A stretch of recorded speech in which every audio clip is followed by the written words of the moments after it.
හරි පුතේ අපි අද කතා කරමු වෙළඳපොළ ක්‍රියාකාරීත්වය කියන පාඩම යටතේ. පුතේ වෙළඳපොළ ක්‍රියාකාරීත්වය ගැන කතා කරනකොට අපි මේක යටතේ වෙළඳපොළක් කියන්නේ මොකක්ද? වෙළඳපොළක් නිර්මාණය වෙන්න ඕන දේවල් මොනවාද? වෙළඳපොළ ඉල්ලුම් සැපයුම් බලවේග ක්‍රියාත්මක වෙන්නේ කොහොමද? ඒවා ක්‍රියාත්මක වෙලා මිල සහ ප්‍රමාණයන් තීරණය වෙන්නේ කොහොමද? මේ කියන කාරණා හැම දෙයක්ම පුතේ අපි වෙළඳපොළ ක්‍රියාකාරීත්වය කියන පාඩම යටතේ අද කතා කරනවා. පුතේ එතකොට මුලින්ම කියන්න ඕන අපි ආර්ථික විද්‍යාව ප්‍රධාන වශයෙන් කොටස් දෙකකට බෙදුවා. එකක් තමා පුතේ සූක්ෂම ආර්ථික විද්‍යාව, අනිත් එක තමා පුතේ සාර්ව ආර්ථික විද්‍යාව.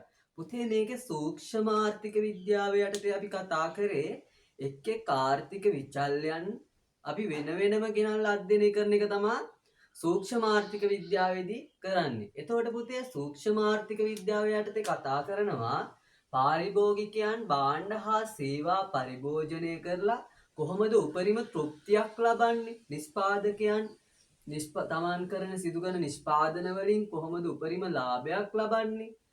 ඒ වගේම අපි කතා කරනවා පුතේ වෙළඳපළක් තුල කටයුතු සිද්ධ වෙන්නේ කොහොමද? වෙළඳපළක් නිර්මාණය වෙන්නේ කොහොමද කියන එකත් අපි සූක්ෂම ආර්ථික විද්‍යාව යටතේ තමයි අපි කතා කරන්නේ. එතකොට පුතේ මේ වෙළඳපොළ ක්‍රියාකාරීත්වය කියන පාඩම අපි කතා කරන්නේ සූක්ෂම ආර්ථික විද්‍යාව යටතේ. පුතේ මුලින්ම කියන්න ඕන ආර්ථිකයක් නිර්මාණය වෙලා තියෙන්නේ වෙළඳපළවල් එක්කින් දෙකකින් නෙවෙයි වෙළඳපළවල් රාශියකක එකතු වීමකින් තමයි පුතේ ආර්ථිකයක් නිර්මාණය වෙලා තියෙන්නේ. එතකොට දැන් පුතේ වෙළඳපළවල් සාමාන්‍යයෙන් අපි කියමු අපි පරිභෝජනය කරන හැම භාණ්ඩයකටම පුතේ මේ ආර්ථිකය තුල වෙළඳපළක් තියෙනවා. සියලුම භාණ්ඩ හා සේවා වලට වෙළඳපළක් ආර්ථිකය තුල තියෙනවා. පුතේ උදාහරණයක් විදිහට ගත්තොත් සහල් පුතේ සහල් වලට ආර්ථිකය තුල වෙනම වෙළඳපළක් තියෙනවා. සහල් වෙළඳපළට එතකොට සහල් වෙළඳපළ කියලා ආර්ථිකය තුල වෙනම වෙළඳපළක් තියෙනවා. පුතේ සහල් වෙළඳපළ තුල සහල් වලට පවතින ඉල්ලුම හා සැපයුම් බලවේග මත පුතේ ඒ වගේ මිල හා ප්‍රමාණයන් තීරණය වෙලා ඒ මත සහල් වලට පුතේ වෙළඳපළක් ගොඩ නැගෙනවා. එතකොට පුතේ අපි මේ භාවිත කරන සියලුම භාණ්ඩ හා සේවා වලට ආර්ථිකයක් තුල පුතේ වෙළඳපළක් පවතිනවා. එතකොට දැන් ඒකත් පැහැදිලි. පුතේ එතකොට සූක්ෂම ආර්ථික විද්‍යාව යටතේ කතා කරනකොට අපි සූක්ෂම ආර්ථික විද්‍යාව යටතේ කතා කරන මූලික දෙයක් තමයි වෙළඳපොළ ක්‍රියාකාරීත්වය කියන මාතෘකාව. පුතේ එතකොට මේ වෙළඳපොළක් කියන්නේ මොකක්ද කියන එකට නිර්වචනයක් දෙන්නේ කොහොමද අපි? වෙළඳපොළක් කියන්නේ මොකක්ද කියන එකට අපි නිර්වචනයක් දෙන්නේ කොහොමද?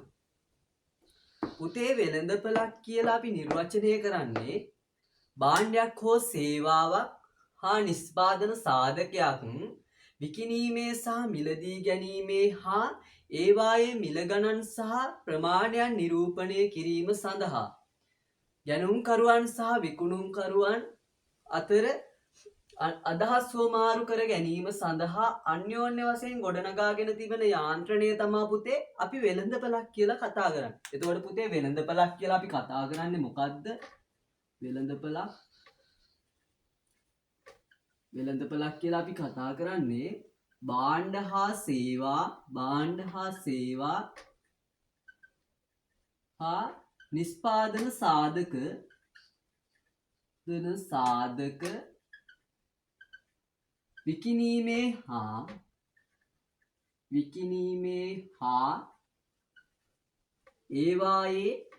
විකිණීමේ හා මිලදී ගැනීමේ හා ඒවායේ මිල ගණන් සහ ප්‍රමාණයන්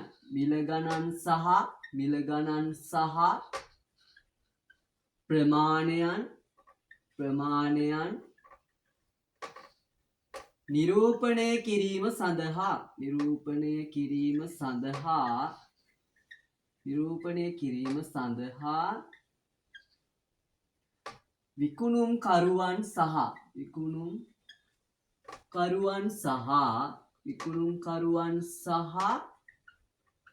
ගැනුම්කරුවන්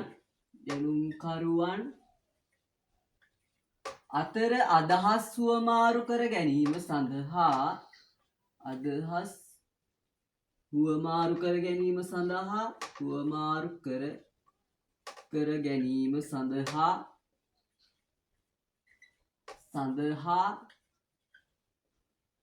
ගොඩනගාගෙන තිබෙන අන්‍යෝන්‍ය වශයෙන් ගොඩනගාගෙන තිබෙන අන්‍යෝන්‍ය වශයෙන්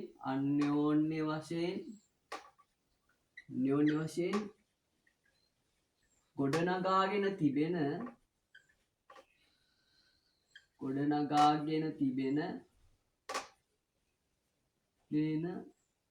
යාන්ත්‍රණය.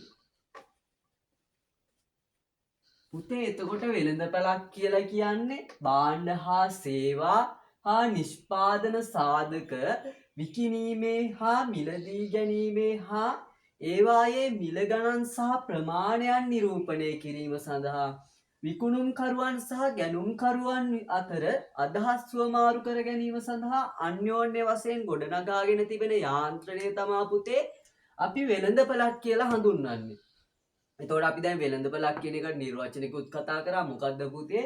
භාණ්ඩ හා සේවා නිෂ්පාදන සාධක විකිණීමේ හා මිලදී ගැනීමේ හා ඒවායේ මිල ගණන් සහ ප්‍රමාණයන් නිරූපණය කිරීම සඳහා විකුණුම්කරුවන් හා ගැනුම්කරුවන් අතර අදහස් හුවමාරු කර ගැනීම සඳහා අන්‍යෝන්‍ය වශයෙන් ගොඩනගාගෙන තිබෙන යාන්ත්‍රණය තමා පුතේ අපි වෙළඳපළක් කියලා කතා කරන්නේ. එතකොට පුතේ මුලින්ම අපිට වෙළඳපළක් කියනකොට පුතේ අපිට සිහියට එන්නේ එක්ක සතිපොලක් නැත්නම් ඔය කඩසාප්පු. අන්න ඒ වගේ දෙයක් පුතේ අපිට වෙළඳපළක් කියලා කිව්වම අපිට සිහියට එන්නේ. නමුත් පුතේ වෙළඳපළක් කියලා කියන්නේ කඩසාප්පු මේ සතිපොලක් වගේ දෙයක් නෙවෙයි පුතේ. වෙළඳපළක් පවතින්න පුතේ භෞතික ස්ථානයක් අනිවාර්යෙන් ඕන නැහැ. වෙළඳපළක් පවතින්න පුතේ භෞතික ස්ථානයක් ඕන නැහැ. පුතේ වෙළඳපළක් කියලා කියන්නේ ගැනුම්කරුවන් සහ විකුණුම්කරුවන් අතර භාණ්ඩයක් හුවමාරු කරගන්න පුතේ ඔවුන්ගේ අදහස් හුවමාරු කරගන්න පවතින යාන්ත්‍රණය තමයි පුතේ වෙළඳපළක් කියලා කියන්නේ. එතකොට ගැනුම්කරුවන් හා විකුණුම්කරුවන් සම්බන්ධ කරන යාන්ත්‍රණය තමයි පුතේ වෙළඳපළක් කියලා හඳුන්වන්නේ. පුතේ ඒකට වෙළඳපළක් කියලා හඳුන්වන්නේ ඒකට පුතේ එතකොට භෞතික ස්ථානයක් ඕන නැහැ වෙළඳපළක් පවතින්න. උදාහරණයක් විදියට අපි ගමු පුතේ දුරකථනයක් අන්තර්ජාලය.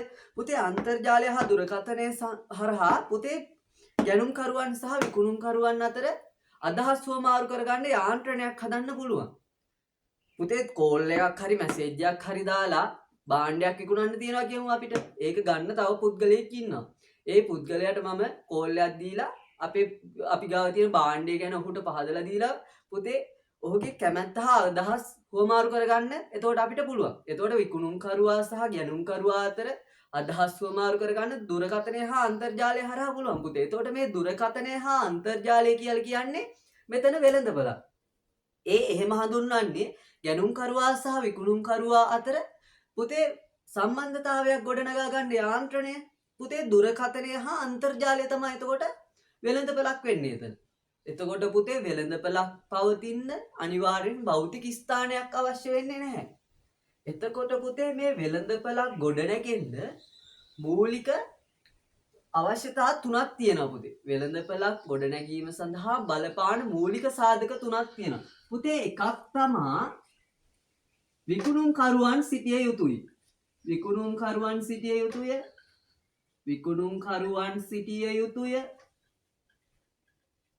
විකුණුම්කරුවන් සිටිය යුතුය. අනික තමා පුතේ ගැනුම්කරුවන් සිටිය යුතුය.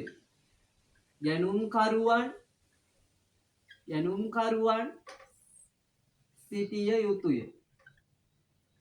අනික තමා පුතේ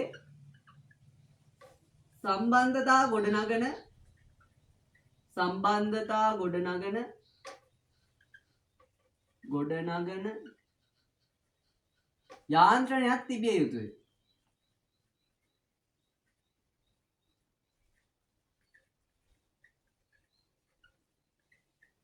එතකොට පුතේ වෙළඳපළක් ගොඩනැගෙන්න මූලික සාධක වශයෙන් තියෙන්න ඕන ගැනුම්කරුවන් ඉන්න ඕන, විකුණුම්කරුවන් ඉන්න ඕන. ඒ දෙකොල්ල සම්බන්ධ කරන්න පුතේ සම්බන්ධතා ගොඩනගන යාන්ත්‍රණයක් තියෙන්න ඕන. පුතේ මේක තමයි එතකොට වෙළඳපළක් ගොඩනැගෙන්න ඕන මූලික අවශ්‍යතා තුන. එතකොට පුතේ අපි ඊළඟට කතා කරමු. ඊළඟට අපි කතා කරමු පුතේ තව දෙයක් කියන්න ඕන. ආර්ථිකයක් තුල පවතින වෙළඳපළක් තුල භාණ්ඩ හා සේවා තියෙනවානේ පුතේ. මේවට ඉල්ලුම් හා සැපයුම් බලවේග තියෙනවා. මේ ඉල්ලුම් හා සැපයුම් බලවේග මත පුතේ භාණ්ඩවල මිල සහ ප්‍රමාණය තීරණය වෙන්නේ. එතකොට පුතේ අපි දැන් මෙතන මේ භාණ්ඩ සඳහා පවතින ඉල්ලුම් බලවේග නිර්මාණය කරන්නේ කවුද පුතේ? ගැනුම්කරුවන් තමයි පුතේ භාණ්ඩ ඉල්ලන්නේ. ඒ හරහා වෙළඳපොලේ භාණ්ඩවලට ඉල්ලුම් බලවේගයක් නිර්මාණය කරනවා ගැනුම්කරුවෝ. භාණ්ඩ හා සේවා පුතේ විකුණන්නේ විකුණුම්කරුවෝ නැත්තම් නිෂ්පාදකයෝ. ඒ කට්ටිය තමා පුතේ ආර්ථිකයක් තුල වෙළඳපොළ හරහා සැපයුම් බලවේගයක් භාණ්ඩ හා සේවා වලට පුතේ නිර්මාණය කරන්නේ. එතකොට භාණ්ඩ හා සේවා වලට ඉල්ලුම් බලවේගයක් නිර්මාණය කරනවා පුතේ ගැනුම්කරුවෝ. භාණ්ඩ හා සේවා වලට සැපයුම් බලවේගයක් නිර්මාණය කරනවා නිෂ්පාදකයෝ නැත්තම් විකුණුම්කරුවෝ. එතකොට පුතේ මේ භාණ්ඩ හා සේවා හා මේ පුතේ නිෂ්පාදන සාධක තියෙනවානේ. මේ සියල්ල එකතු වෙලා පුතේ ආර්ථිකයක් තුල වෙළඳපළවල් ප්‍රධාන වශයෙන් කොටස් දෙකකට බෙදෙනවා. ආර්ථිකයක් තුල වෙළඳපළක් පුතේ ප්‍රධාන වශයෙන් කොටස් දෙකකට බෙදෙනවා. එකක් තමා පුතේ සාධක වෙළඳපළ, අනිත් එක තමා පුතේ භාණ්ඩ හා සේවා වෙළඳපළ. එකක් තමා පුතේ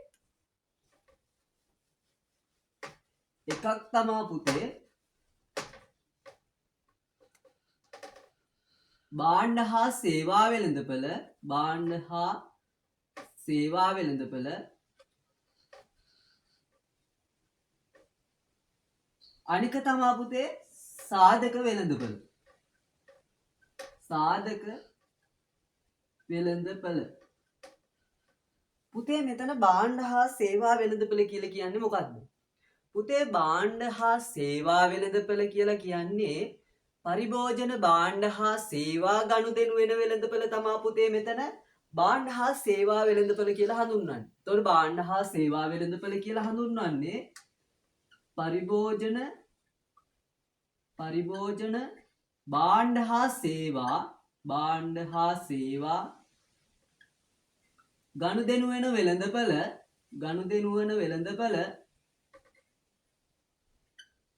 වෙළඳපළ තමා පුතේ භාණ්ඩ හා සේවා වෙළඳපළ කියලා හඳුන්වන්නේ.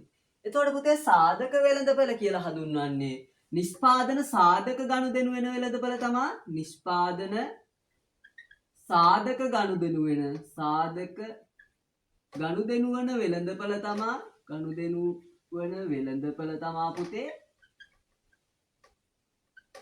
සාධක වෙළඳපළ කියලා හඳුන්වන්නේ. එතකොට පුතේ මේ භාණ්ඩ හා සේවා වෙළඳපළ තුල භාණ්ඩ හා සේවා වලට පවතින ඉල්ලුම හා සැපයුම මත මේ වගේ මිල ගණන් සහ ප්‍රමාණයන් තීරණය වෙනවා.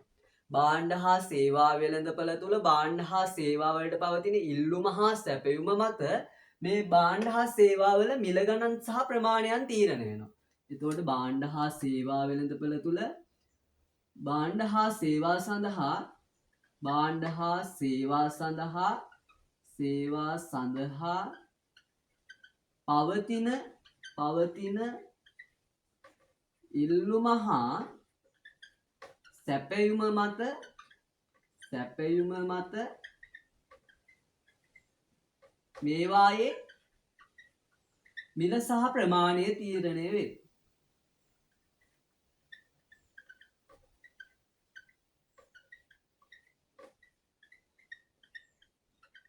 එතකොට පුතේ භාණ්ඩ හා සේවා වෙළඳපළ තුල භාණ්ඩ හා සේවාවල මිල හා ප්‍රමාණය තීරණය වෙන්නේ භාණ්ඩ හා සේවා වලට පවතින ඉල්ලුම හා සැපයුම මත.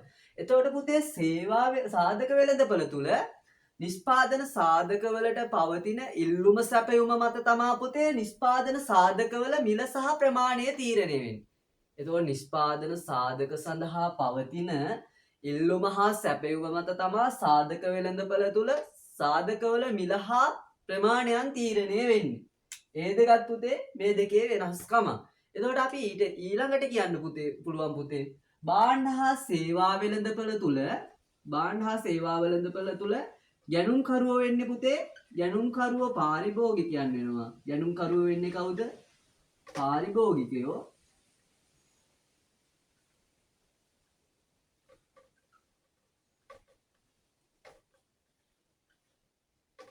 විකුණුම්කරුවෝ වෙන්නේ කවුද පුතේ? විකුණුම්කරුවෝ වෙන්නේ පුතේ නිෂ්පාදකයෝ. එතකොට පුතේ භාණ්ඩ හා සේවා වෙළඳපොළ තුල ගැනුම්කරුවෝ වෙන්නේ පරිභෝජකයෝ. පුතේ විකුණුම්කරුවෝ වෙන්නේ නිෂ්පාදකයෝ. ඇයි පුතේ භාණ්ඩ හා සේවා වෙළඳපොළ තුල භාණ්ඩ මිලදී ගන්නේ පරිභෝජකයන්. නිෂ්පාදකයෝ තමයි භාණ්ඩ හා සේවා විකුණන්නේ. හැබැයි පුතේ සාධක වෙළඳපොළ තුල පුතේ ගැනුම්කරුවෝ වෙන්නේ ගැනුම්කරුවෝ තමයි පුතේ නිෂ්පාදකයෝ.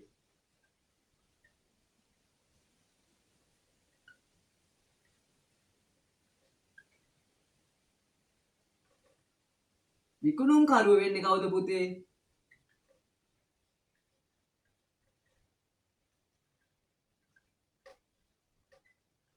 සාධක හිමියන් තමා පුතේ විකුණුම්කරුවෝ වෙන්නේ.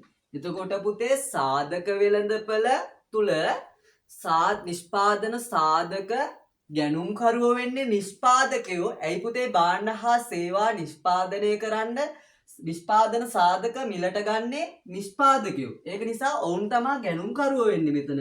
පුතේ විකුණුම්කරුවෝ වෙන්නේ සාධක හිමියන්. සාධක හිමියන් සතුව තමා පුතේ නිෂ්පාදන භාණ්ඩ හා සේවා නිෂ්පාදනය කිරීමට අවශ්‍ය නිෂ්පාදන සාධක තියෙන්නේ. ඒක නිසා නිෂ්පාදන සාධක හිමියන් විසින් විකුණනකොට ඒව භාණ්ඩ හා සේවා නිෂ්පාදනය සඳහා නිෂ්පාදකයෝ පුතේ මිලදී ගන්නවා. එතකොට සේවා වෙළඳපොළ තුල මේ සාධක වෙළඳපොළ තුල ගැනුම්කරුවෝ නිෂ්පාදකයන් විකුණුම්කරුවෝ සාධක හිමියන්. නමුත් භාණ්ඩ හා සේවා වෙළඳපොළ තුල මේ ගැනුම්කරුවෝ වෙන්නේ පාරිභෝගිකයන් විකුණුම්කරුවෝ වෙන්නේ පුතේ නිෂ්පාදකයන්. ඒත් පුතේ මේ දෙකේ තියෙන වෙනස්කම. ඊළඟට පුතේ භාණ්ඩ හා සේවා වෙළඳපොළ තුල භාණ්ඩ හා සේවා සඳහා පුතේ ඍජු ඉල්ලුමක් තියෙනවා. භාණ්ඩ හා සේවා සඳහා ඍජු ඉල්ලුමක් පවතී. භාණ්ඩ හා සේවා සඳහා භාණ්ඩ හා සේවා වෙළඳපොළ තුල පුතේ තියෙන්නේ ඍජු ඉල්ලුමක්. පුතේ නමුත් සාධක වෙළඳපොළ තුල සාධක සඳහා තියෙන්නේ ව්‍යුත්පන්න ඉල්ලුමක්. නැත්තම් ව්‍යුත්පන්න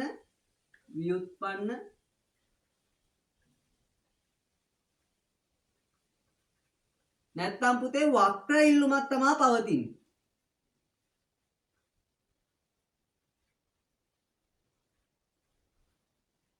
එතකොට පුතේ භාණ්ඩ හා සේවා වෙළඳපොළ තුල පවතින්නේ ඍජු ඉල්ලුමක්. නමුත් පුතේ සාධක වෙළඳපොළ තුල සාධක සඳහා තියෙන්නේ ව්‍යුත්පන්න ඉල්ලුමක් නැත්තම් වක්‍ර ඉල්ලුමක්.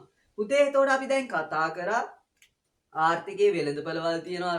වෙළඳපොළවල් ගොඩක් තියෙනවා. වෙළඳපොළවල් පුතේ ප්‍රධාන වශයෙන් කොටස් දෙකකට බෙදෙනවා. එකක් තමයි භාණ්ඩ හා සේවා වෙළඳපොළ, අනිත් එක තමයි පුතේ සාධක වෙළඳපොළ. පුතේ භාණ්ඩ හා සේවා වෙළඳපොළ කියලා කියන්නේ අපි පරිභෝජන භාණ්ඩ හා සේවා ගනුදෙනු වෙන වෙළඳපොළ තමයි පුතේ අපි භාණ්ඩ හා සේවා වෙළඳපොළ කියලා හඳුන්වන්නේ. නිෂ්පාදන සාධක ගනුදෙනු වෙන වෙළඳපොළ පුතේ ඒක තමයි සාධක වෙළඳපොළ කියලා හඳුන්වන්නේ. ඊළඟට අපි කතා කරා භාණ්ඩ හා සේවා සඳහා පවතින ඉල්ලුම හා සැපයුම මත ඒවායේ මිල ගණන් හා ප්‍රමාණයන් තීරණය වෙනවා. පුතේ සාධක වෙළඳපොළ තුල නිෂ්පාදන සාධක සඳහා පවතින ඉල්ලුම සහ සැපයුම මත ඒවායේ මිල ගණන් සහ ප්‍රමාණයන් තීරණය වෙනවා. ඊළඟට භාණ්ඩ හා සේවා වෙළඳපොළ තුල පුතේ ගැනුම්කරුවෝ වෙන්නේ පාරිභෝගිකයෝ, විකුණුම්කරුවෝ වෙන්නේ නිෂ්පාදකයෝ. හැබැයි සාධක වෙළඳපොළ තුල ගැනුම්කරුවෝ වෙනවා නිෂ්පාදකයන්, විකුණුම්කරුවෝ වෙනවා සාධක හිමියන්.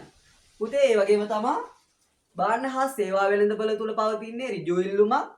නමුත් සාධක වෙළඳපොළ තුල පවතින්නේ ව්‍යුත්පන්න ඉල්ලුමක් නැත්නම් වක්‍ර ඉල්ලුමක්. හරි පුතේ අපි ඊළඟ වීඩියෝ එකෙන් කතා කරමු ඉල්ලුමක් කියන්නේ මොකද්ද?